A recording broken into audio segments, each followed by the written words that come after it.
Good afternoon. We're going to get started. Welcome to the webinar this afternoon on the Early Educator's Roadmap to a College Degree. We really appreciate you taking the time to join. I know all of us are very busy this time of year. I'm Kira Taj. I'm the Senior Associate at Bessie Tart Wilson Initiative for Children, and here in the office with me as well as Erin Anguish, our Marketing Specialist. We're really excited to be sharing information about the roadmap today, and we're also really happy to have Eric Lieberman here from the EEC. He will be presenting information on the Early Childhood Educator Scholarship and answering any questions you may have. And let's check the sound, Eric. Are you with us, Eric? Yes, I am. Hello, everyone. Okay, well, we'll... Can you hear me? Yes, thank you, Eric. Great. Thanks so much. So before we begin, I just want to let you know that we have muted all of your lines right now so that you won't able to speak to us at the moment. We do this so that the webinar is not interrupted by outside sounds, and that so you don't have to worry about making noise on your end. We really do want you to ask questions though, so you can make a comment or ask a question anytime by looking at your dashboard. There's a questions section on the right hand side, and you can please give us any questions or feedback at any time, and then we can answer them as we go or at the end. And we also want to let you know that we're recording this webinar so that we can post it later for people that weren't able to attend. And if you have any trouble hearing us right now, please type in the question box. There's also a telephone option for you to call in, and the details are in your email. So just briefly, I'm going to give you some quick background for those of you who aren't familiar with us. We are the Bessie Tart Wilson Initiative for Children. We're a nonprofit organization focused on improving early education and care throughout Massachusetts. So we really look at the system. And we conduct grassroots operational research and engage collaborators to influence policy and make a difference in the system. The organization is named after Bessie Tart Wilson, who you see in the picture. She was one of the first women of color to open an early ed program out of her home in the 1940s. And our organization was founded by her daughter, Mary Reed, who is actually also in the picture right in front of Bessie Tart Wilson. So before I go any further, we actually just wanted to ask you a couple questions.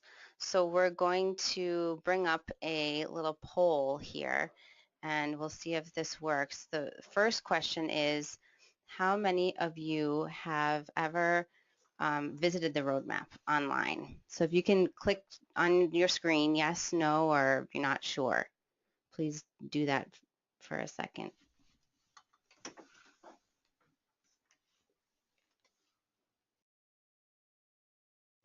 Great.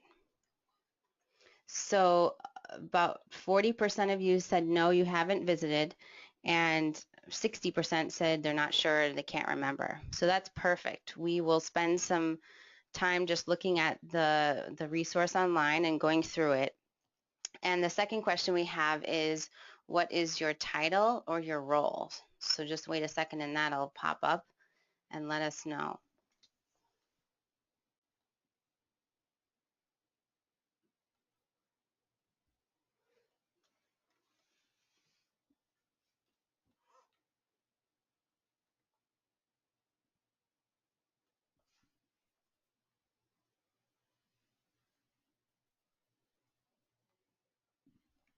Great. So we have, looks like over half of you are educators or providers yourself, which is great. And a few of you are administrators, directors, and a few people also said other. So if you want, in your question box, just type in sort of your role, just so we know. But it's great to see so many of you that are educators, and we know that it's hard to get away during lunchtime or nap time. So it's awesome that you came online. So we're going to just tell you a little bit quickly about the roadmap. So this is an online web page. It's really an online resource that anybody can access from the computer or from your phone. It's available in 5 languages: English, Spanish, Haitian Creole, Portuguese, and Chinese. We created this website to give information to early educators about the higher education process and system. And so it centralizes information that's already out there just so that you can go to one place and start to think about and look through the information that exists about getting a degree. And I just want to say that we understand that getting a degree is not, the end all be all for everybody. Everybody's situation is different, and we are not here to, say that everyone has to have a bachelor's degree, for example. But we know that a lot of you are encouraged to go back to school. There are a lot of questions about, whether you should or what information is out there to help you make that decision. So that's why we wanted to really have a place where you could go that has information for you. And we also will just say that, we're not career counselors ourselves. As I was saying, we're a nonprofit. We do grassroots research policy work to help make sure that people understand the importance of early educators and supporting them. And we really just wanted this to be something that's helpful for the field. So what we're going to do is go online now and show you the roadmap.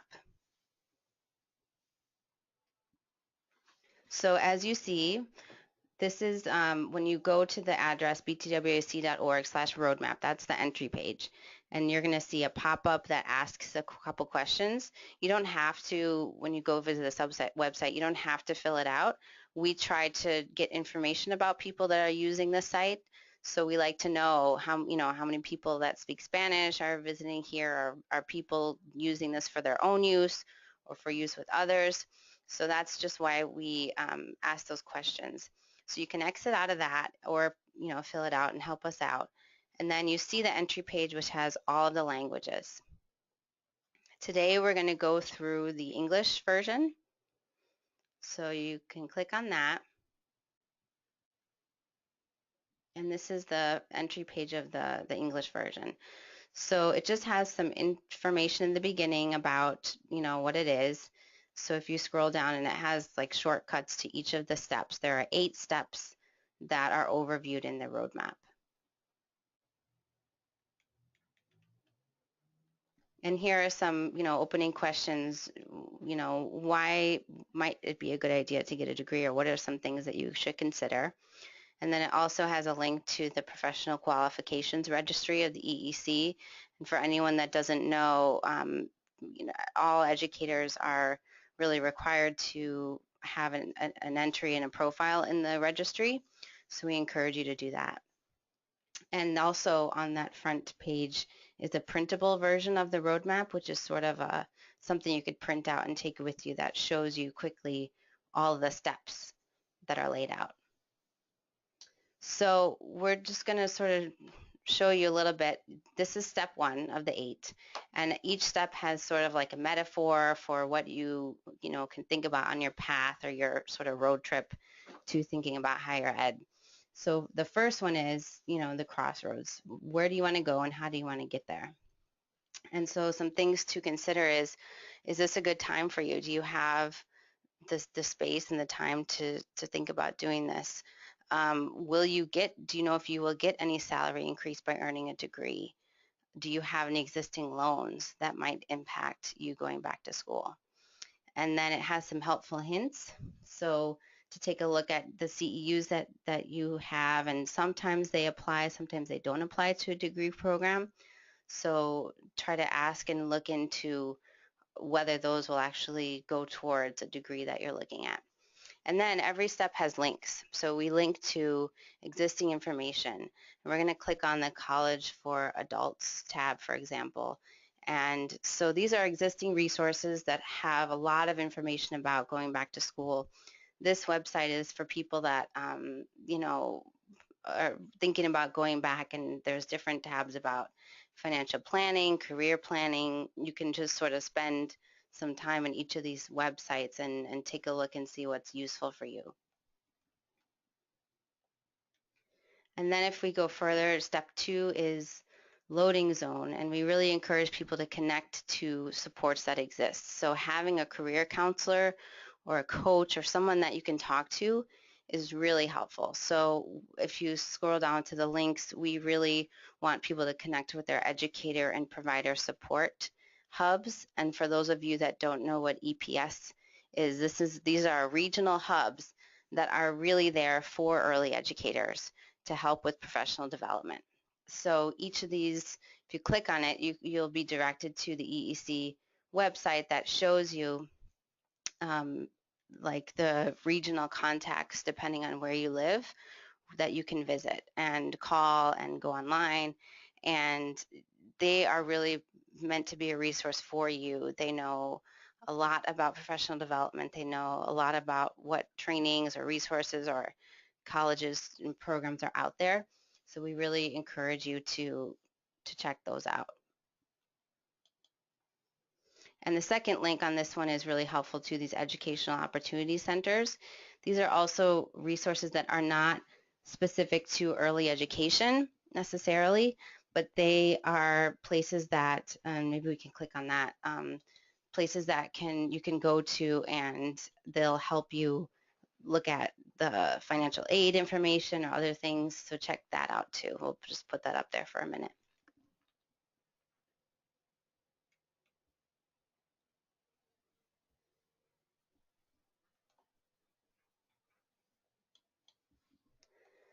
All right, and then, just briefly scrolling down, the next step looks at choosing the right school. So, this does take a lot of sort of research to look into what are the different costs. Can I try to figure out which program would be the best fit for me? Do I want to specialize in something in particular?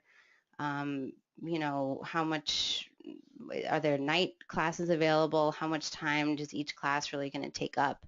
So there are some resources there that you can look through, and it has links to a lot of the programs throughout the state. And then going down further, we have information on the Early Childhood Educator Scholarship Fund, which we're going to talk about in a second, and information on like financial aid, applying for admission, things to consider, and links to really look through when you're thinking about what sorts of documentation or information do I need to apply if I'm thinking about going back to school and when I've identified my schools. The FAFSA is the free application for federal student aid. So this is the document, basically the information that you have to complete in order to apply for financial aid. So there are a lot of resources out there to sort of walk you through what you need to do for that, and it's something that you do have to do if you are applying to the Early Educator Scholarship Program. So there are the links there. Step 6 is for, sort of checking in about other costs that you may incur if you're going to school, transportation, books. Sometimes these schools have other fees, like activity fees or course fees that you don't really know, to factor in unless you ask or you really sort of plan ahead. And then we have a step to consider, once you've started enrolling in a program, what resources are there at your school? Is there a mentor, someone that you can check in with, an academic advisor, just to let them know if you're having any challenges or you want to do something different or you want to really take some course that may not be offered there but offered somewhere else. So that's really a reminder to access the supports that exist. And then the last one is if you get to the stage of finishing your degree and are thinking about what the next step is, the student loans are a big deal, and we have done a lot of work on looking at student loans and what you can do to help make your payments manageable. So there are some links there on information that we put together. There's also a public service loan forgiveness program for people that work in nonprofit and early ed and many times. So it's something that is to be seen how helpful it will be for people because it hasn't really started on the federal side, but something to keep in mind. So that's sort of the walkthrough. And I know I don't want to just be talking the whole time. I want us to make sure that people are getting what they want out of this webinar. So I'm going to pause. I'm going to ask if you have any specific questions about the roadmap that you want to ask right now, please type in the questions box. We will also have more time at the end to chat as well. So if you want to um, ask anything later, that's fine too. But is there anything that's like you really feel like asking right now? We're going to take a minute and see.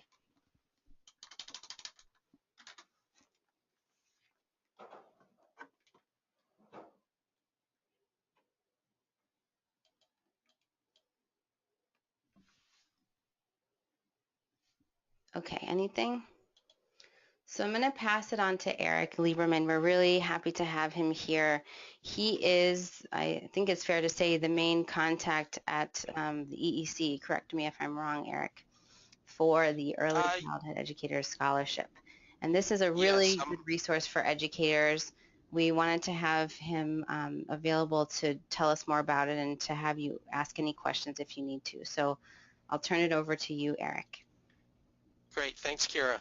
So right now we're in the beginning phases of starting up application season for the scholarship. It runs from April 1st until June 30th.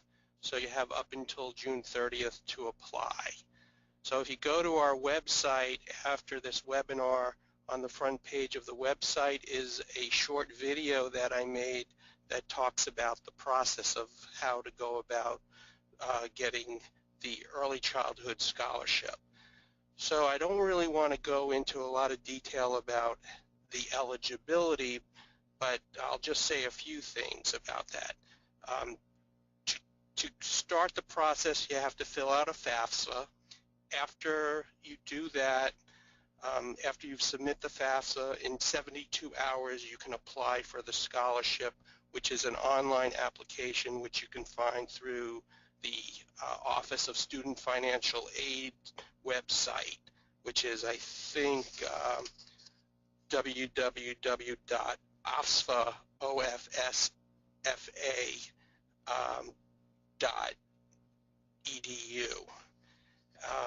But that information is also on the video that you can find on our website.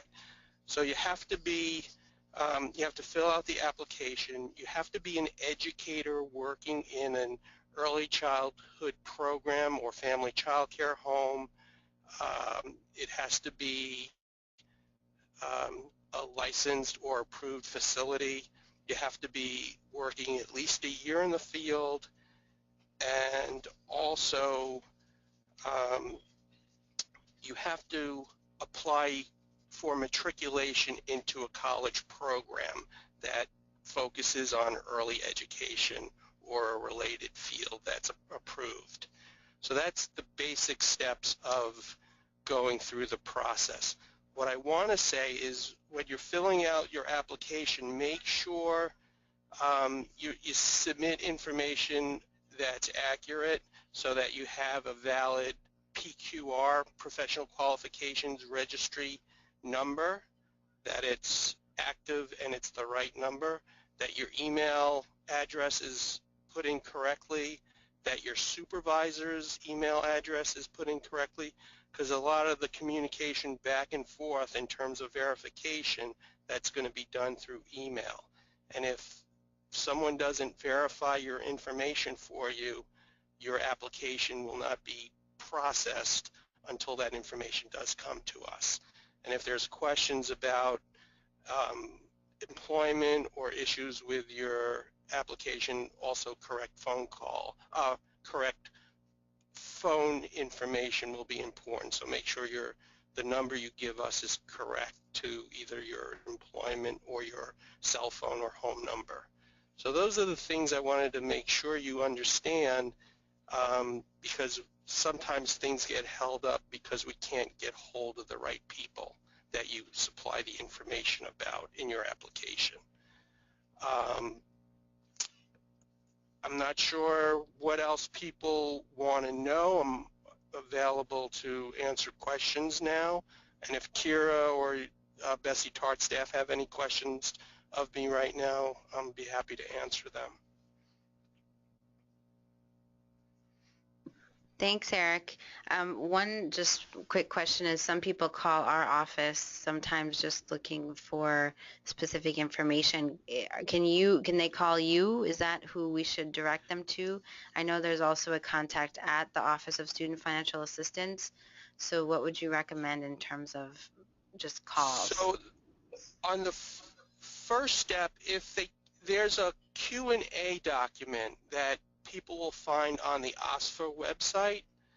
If most of the questions that people have are answered in that document, so that would be the first thing I would check if I were them, to make to look at that document. It's a PDF file, and it's right on the web page that you would see if you were in the Early Educators scholarship page on the OSFA website. I would first go through that. Then if it's a question about your FAFSA or anything having to do with OSFA, I would call Jean, who is the contact for OSFA, and her email address is also on that site. If it has something to do with your PQR number or anything having to do with the verification of your employment, you can call me at EEC, and then my number is 413-881-1542. Hopefully you'll be able to find your answer in the Q&A, but if you're stuck, you can certainly call or email me.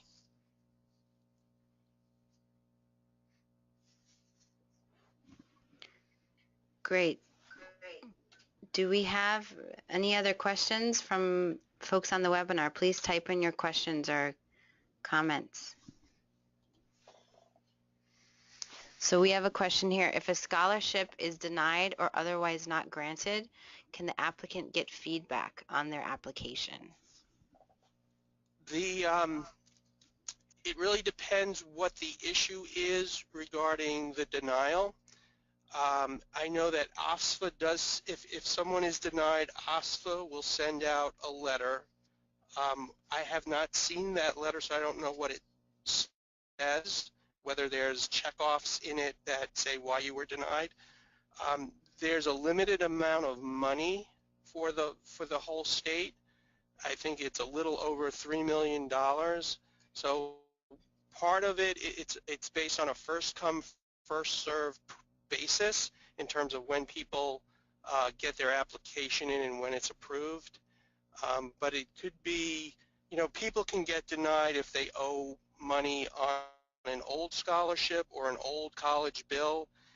It could be for that they didn't matriculate into a school that has the right program or a school that is accepted by OSFA. It could be that maybe that their application wasn't complete and it got denied because people didn't follow through. So it could be any number of reasons.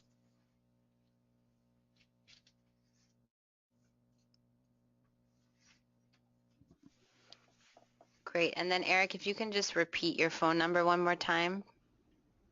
Sure. It's 413-881-1542.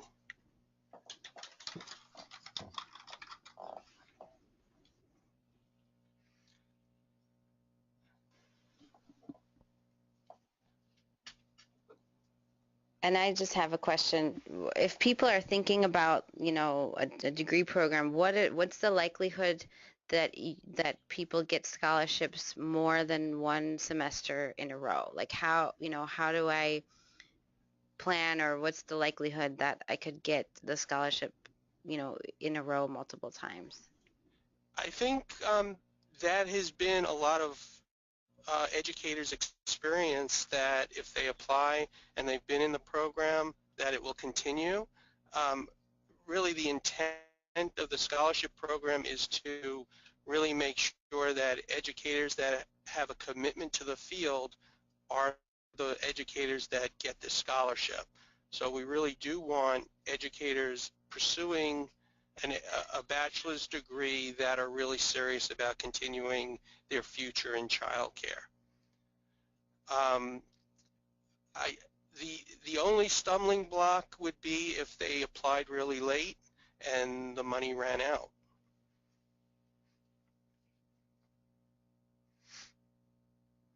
So let me just confirm, like clarify that. So the applications are being accepted right now, and it's sort of on a rolling basis in that sense. So it's best for people to get their application in early. Is that right? Absolutely.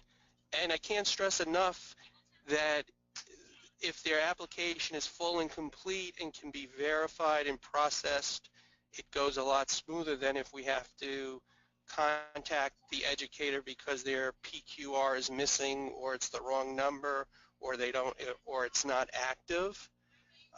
Or if we can't get a hold of the supervisor that's going to verify that you're working and that you've been working for a year in the field. So those are the things that hold it up, and if it holds it up long enough, you might not be able to get the scholarship.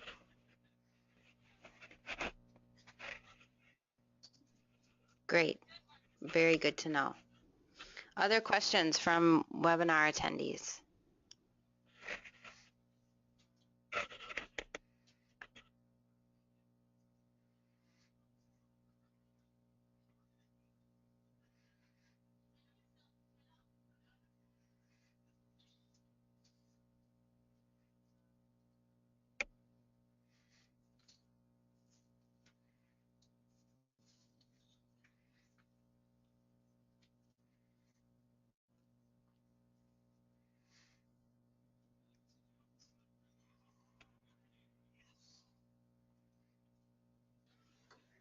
Great. So thank you so much, Eric. We really appreciate you being here. And I'll just stress to anyone, to really look at the website online that we showed of the information on the scholarship, and to really start now if you haven't already, if you really want to apply for this round. And so I'd Great, like to open thank it you. up for any other questions or discussion. Um, I wanted to let you know that we have postcards available for our roadmap. So if you work in a program and you'd like to share that web link, we have nice postcards for educators that you can give to them, and we're happy to mail you out some. So you can email us. Erin's email is on the slide right now. You can email us with any requests for postcards or any questions at all. We also have a survey. So if you remember the pop-up on the roadmap website, we ask for people's emails if they volunteer them, and we'd really like to get more information on how people are using the roadmap and whether it's helpful for them, whether we're missing anything. So we're actually going to send out that survey link to everyone on the webinar today, and we really would love your feedback on whether you found it helpful, whether you've seen it multiple times, and what you've used it for. I'd also just like to quickly note that we have other webinars coming up, and please share that information with any colleagues or anyone else. We have our next webinar, I believe, is going to be in Spanish, and so we want to, make sure we're reaching educators that would like the information in Spanish. We have a webinar coming up where we're going to have a spotlight on for-profit colleges and some of the dangers of for-profit institutions. We're also going to have one that has a spotlight on student loans. So please feel free to join us for those, even though you have been on this one. We'll have different guest speakers. And we would love for you to share the word, share the information with others. And Erin's just pulling up on our website, we have the other dates. So April 27th is the next one in Spanish. May 10th We have, a couple in the evening and one on Saturday, May 21st, the Spotlight on Student Loans. I'm just going to still wait a few minutes in case there are any comments or questions. Please give us some feedback. Let us know if this has been helpful. Do you have any questions or thoughts at all about the roadmap resource or the scholarship?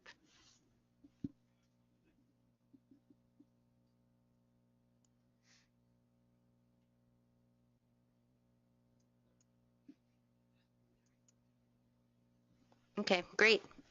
Well, please let know that you can reach out to us anytime. You can reach out to Eric, and we thank you for taking the time out of your busy days, and hope to be in touch. Please view the roadmap and come to our other webinars. Thank you so much. Thanks, Eric. Thanks, Kara. Thanks. Bye, everyone.